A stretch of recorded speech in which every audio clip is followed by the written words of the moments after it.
highest level have said now that the death penalty is inadmissible. You can't implement it.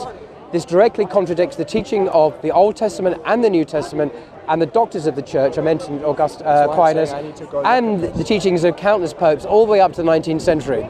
So if the Catholic Church can change its mind on fundamental matters of things like the death penalty for murder, for example, which is clearly stated in the Torah, mandated as it is in Islam, what's next? I mean, and there are many other examples one can give. Well, I asked him a question about, like pedophilia and other stuff. Again, that doesn't inch me more into Islam. That just inches me a little bit further away from agreeing with the current church. We are not talking about Islam right now. But I asked you said Christian countries, they don't allow that, right? You said that. I told you name one Christian country, and he said Vatican, for example. Right? I use that as an example. Yeah, but it should be a good example, right? What is ideally implemented in terms of education. But we just established that the Pope, which is represented by the Vatican, or he is represented by the Vatican, is changing, changing everything. Changing God's law, actually, exactly. Because it's literally God's law in the scriptures. It's God's law in the Quran, which is clear, but the church feels it's able to change God's law because it doesn't agree with it anymore. It's not a contradiction with Catholicism because we believe in binding laws. Yeah, but it contradicts God's law, though. That's much more serious than that. Because by what right does the church have to abrogate God's laws? By what right?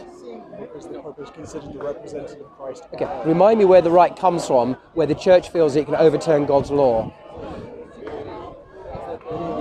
Well, it can abolish it. The death penalty, for example, in the Bible, very clear. Yeah, that's why I'm saying I can't delve too much into this conversation because I need to go and look into it. Because I think Muslims would say that this is what, unfortunately, many people in the book have done, is that they give divine rights, if you like, to their monks and their rabbis by allowing them to change God's teaching. And they don't have that right. Like the right to marry Aisha when she was 6.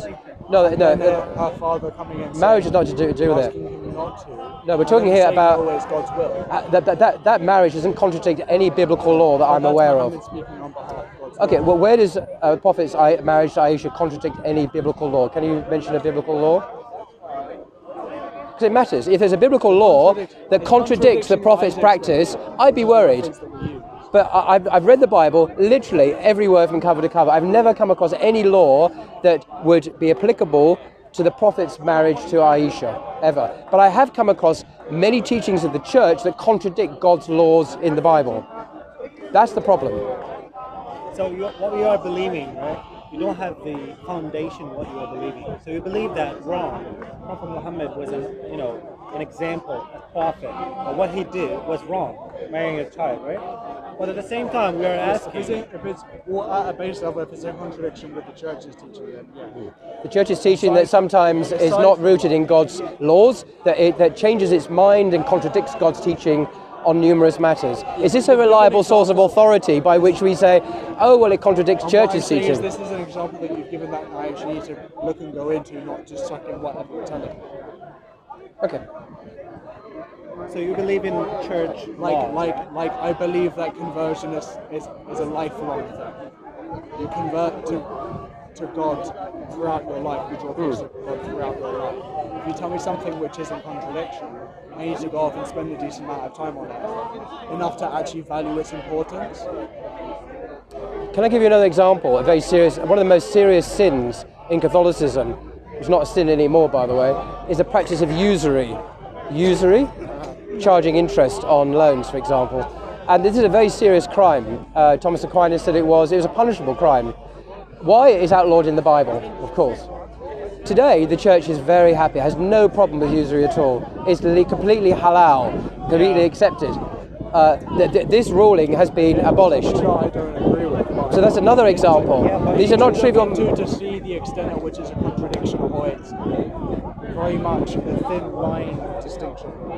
But you said... Because there are a lot of things which that I've noticed with the church where it said something which is in contradiction and then I've gone and looked at it and read into the word. So why you and are seeing that following? actually it's not a contradiction, it's just a very thin line, a very Yeah, thin but the thing about the death penalty is very black and white. The usury thing is pretty black and white, I would argue. The thing about democracy, which was condemned by Pope Pius XII, you know this because you read these encyclical, I'm sure. Very clear, these are completely unacceptable. Catholics cannot support democracy, liberalism, socialism, a whole list of things. Now the Church advocates most of these things every day. Well, my point being, does it advocate it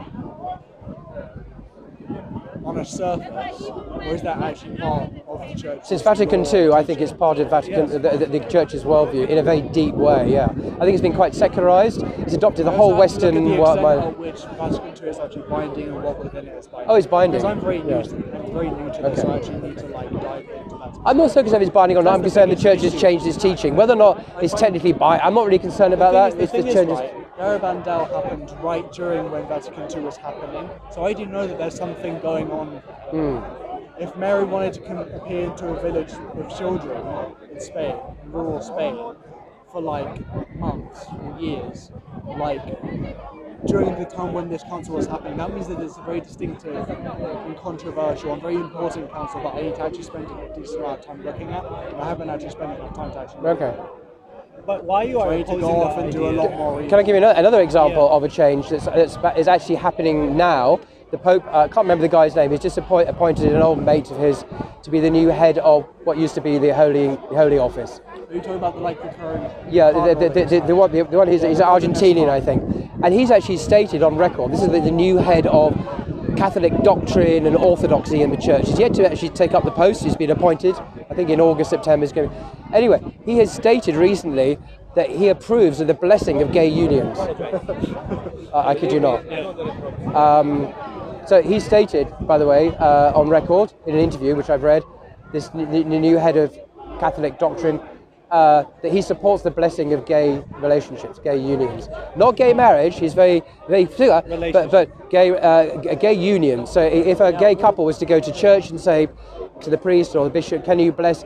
Yes, according to your new head of doctrine. Now, it's very stressful what's happening right now. The more I look at okay, I won't give any more examples. I won't give any more examples. I watch a lot of YouTube about this specifically, and it is stressful. But there is a problem. This is a changing of society. The reason I mention this is not there are people because who have it's hobbies where they look into see what different heresies are happening. But you said you. But this is the head of the Catholic Church. My point is this: that here we have doctrine changing in front of our eyes, because in the Catechism it still says that homosexuality is intrinsically disordered, and it's a very so serious, actually a mortal sin.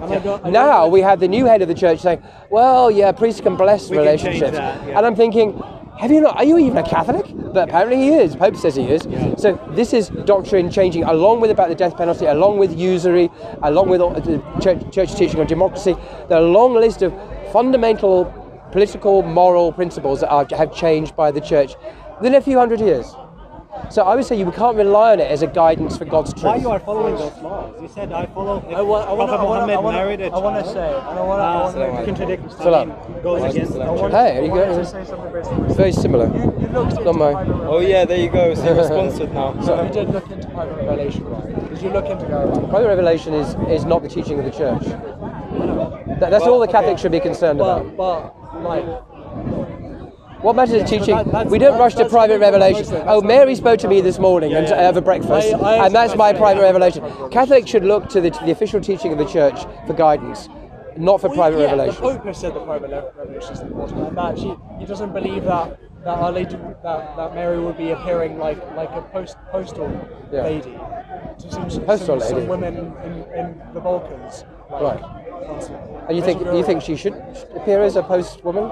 I think if we're in a serious enough circumstance, because what you're talking about is very serious for the church, what is happening. Some say that the church is apostatized. If you look at Garabandal, if you look at the ones behind it, we are very, very, very close to the warning. And I mean, like, in the next year. But what would it take for you to think that this is just unacceptable? I mean, for church to bless gay weddings? Or, I mean, at what point I don't think that's acceptable at all. No, I know you don't, but at what point does it cross the line and you say no more? Would you leave that? I trust when Christ says that the gates of hell will not prevail against the church. Which church? The Catholic Church. Oh, really? Does it say the Catholic Church, is it? Does it say the Catholic Church, is it? In that passage in Matthew? It was Peter's church. And you think the Peter's Church is the Roman Catholic Church today? That's a big argument. I'm not convinced that Peter would recognise today's church at all. Peter was practicing... You might say that was my church. Peter was a Jew And who it's upheld the just law, about the Torah. He wasn't a Gentile guy. So why are you following those laws? We just established that it's keep changing, right? Why you are still following those laws? You said you want to go back and study. That's fine. But in logic, if you found out the truth, My name is Tony Blair. I don't have any money, sorry. don't you think it's false? Believe. My name is Tony Blair. But that's God's teachings, right? God's laws. Why they keep changing? What is the reason? Father Chad Ripper is, I've listened to talk about this recently, where saying that you literally have to be a biblical scholar to avoid like all the heresies that are going on right now. Like you have to it's like a full-time job trying to make sure not to turn into heresy, right? Do you think the Because church that you believe Christ founded had the power to change God's laws willy-nilly? Do you think that was part of power the... to bind and loose, and there's a Yeah, limitation. but that's not what to change God's laws. To make what was haram, Because halal. God is unchanging. So Right. by definition, his laws won't be changing. But- But how his laws apply to Right. people? Right. But can the laws themselves, the principles are usury, the principles of Yeah, I believe that capital punishment, can all these be changed? If that's infallible dogma of the church, then usually... No, I'm not concerned if it's infallible or not. It's the teaching of the church. This is There's a distinction very that's niche. made between laws. I know. That's why I'm not. This is a trap in a way because it's a very niche thing about what is and isn't infallible. I'm just talking the actual teaching of the church, whether or not it's infallible by your definition. Do you think that the church has the authority to change God's laws? change God's law. Yeah, to make what was haram halal, basically. I believe that Because I don't think that we have that authority. Why? Because God has not I authorized don't it. believe that we have that. Well, as Muslims, we don't believe that. We don't believe in it. We don't believe that we as humans can overrule God's laws. We have no authority to do that. But you believe you do. I believe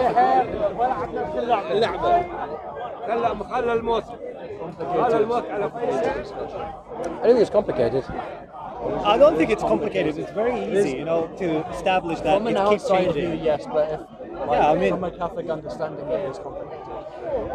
I think that's a smokescreen for facing the realities of the church changing its teaching on really important matters, on a whole range of really serious sins, things which were serious crimes, like usury, which is still completely prohibited in Islam, of course, and in the Bible, but in Christianity now, it's perfectly fine. Where did that happen? It happened in the last 400 years. Well, I'm looking for the objective truth, and even if that's very refined in detail, it's still the truth. It's not supposed to be a blanket symbol, because God isn't. But that's part of the truth, which is a fact. It has changed. It keeps changing. I'll give an example. Today, pedophilia is wrong. You right? have to look at what all if the in actual details of 20 the years, facts the church came and said, no, that's fine. And this is not But against the Bible. that's still a blanket statement, saying it was this way and now it's this way. That's not looking at the details, and I need to go look at the details to make sure that's true. And then I can come back to you and be Okay, like, yeah, I that's agree with fine. But I have looked at the death penalty because I have looked at the details. It's not difficult. The Bible has lots of statements where the death penalty is required for, say, murder. There are plenty of senior doctors of the church, great theologians who support it, and numerous popes. Today, it's haram. You can't implement it, basically. That for me is not complexity. This is a complete 100% change in the teaching of the church. And there are many examples of really important issues like that. And I'm saying the church doesn't have that authority. The Quran criticizes Christians for precisely this point, actually. This is the Quran's argument. Christians can criticize pagans for this. And we can say Christianity is simple. We can make the same argument that Muslims make to Christians, to a less conservative.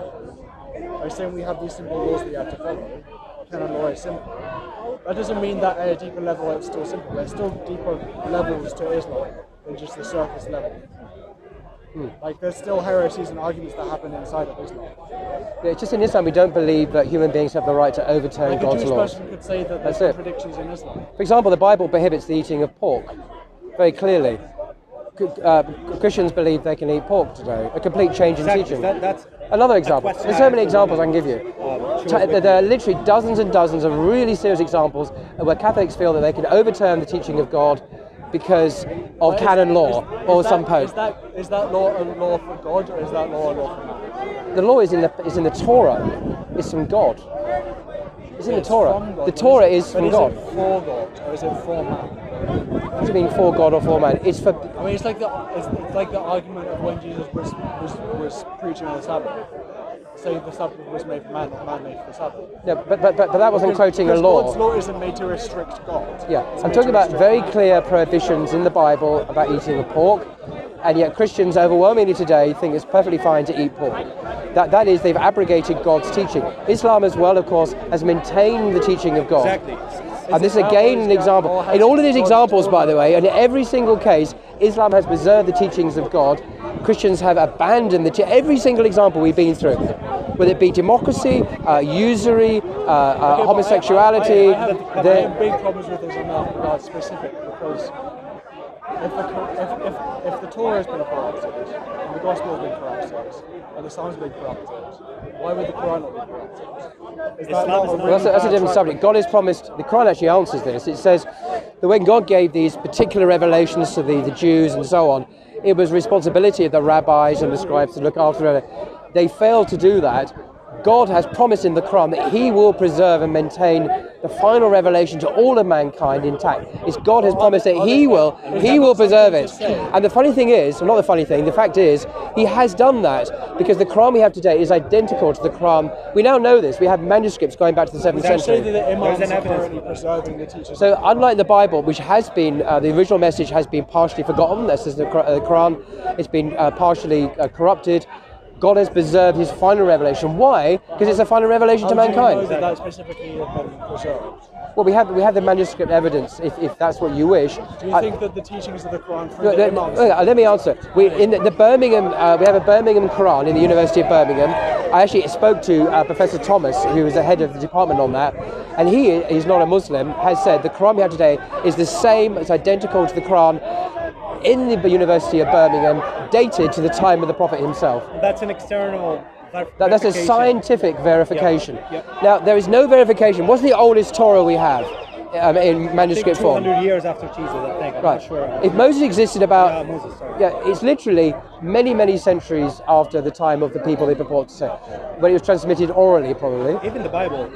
How does So- that compare to the other texts that are written from that time? How well is the Torah preserved in comparison to... Well, we see, we don't know that has been preserved. That's the problem, because we don't have any original. Preserved in the current manuscripts that they have. But we don't have any We compare originals. that to manuscripts over other documents from the same period of time. Well, other Jewish documents. Other Jewish documents or other documents in general. The problem is, the point is the gap in time from Does that Moses' say time. So when did Moses live, roughly? Do you think about 2000 BC-ish, or should we just say 2000 for the sake of argument? The earliest Torah we have, fragments, not the complete one, is the Dead Sea Scrolls. So we got parts of Isaiah and so on. This is about 200 BC. We have a massive, 1,800 well years. over 1,000 years gap between the original Torah given to Moses and the text we have now. We have no way of confirming or denying at all that it's been preserved reliably and trustworthy. We have no means of knowing that. But we do have a means of testing that the Quran has, and we now have actual physical proof. Because you have other texts. So I can't answer your question. We have no way of knowing if it's reliable or not. The Quran says, by the way, that Jews are partially forgotten and they've altered. That's the biggest thing which has drawn me to Islam is that. I think I think that man, I don't want to name not sure. his name, but he's a heckler. He's an Islamophobe, right? I'm joking. And I can't I'm talk joking. to you because you're not. I like the brotherhood which is associated with Islam, and that's one of the biggest things is pulling Lawrence towards Islam. Who's that? Lawrence, Who's Lawrence? the Taiwanese guy that I hang out with. Okay. I don't think I know him. So yeah, He comes from a Unitarian background. So he's Okay. already a lot closer. He's So already like a- a Unitarian Baptist. That's a bit of a contradiction in terms, isn't it? But anyway, Yeah. So yeah. why I don't really understand it, but he's on the right path, clearly. so why do you believe that Jesus? I mean, yeah, he's been coming to church. Oh, your church? Like London Oratory. Oh, the oratory. Oh, okay. Right. So So he's on the right path. So I have a question. I meant it's Unitarianism. I meant that was on He's the right becoming less Unitarian. So why do you believe Jesus is God? I literally throw everything that I have to you for Why do you believe Jesus is God? Why do I mean, believe do you have Jesus a is God? scripture saying that Jesus is God?